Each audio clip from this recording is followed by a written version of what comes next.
Hello friends, हा माझा पहिला व्लॉग आहे।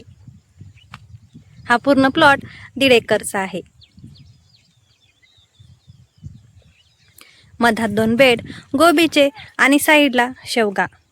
सर्वप्रथम आम्ही शेवगा लागवड करण्याचं ठरवलं होतं, परंतु ही मधात स्पेस त्यामुळं गोबी ही 45 दिवसाचं पीक असल्यामुळं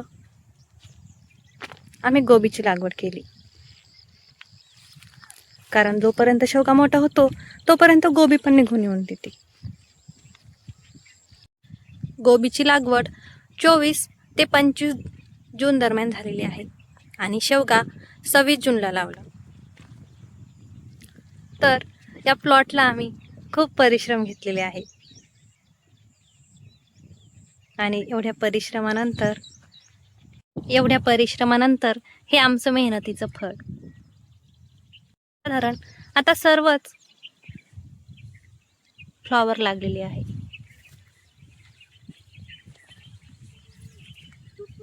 सर्वच फ्लॉवर येत आहे,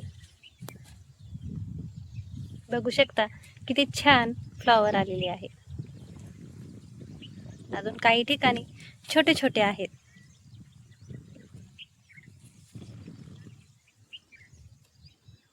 तर अशाच नवीन डेली व्लॉगसाठी माझ्या चॅनलला सबस्क्राईब करा, लाईक शेअर आणि कमेंट करा। धन्यवाद।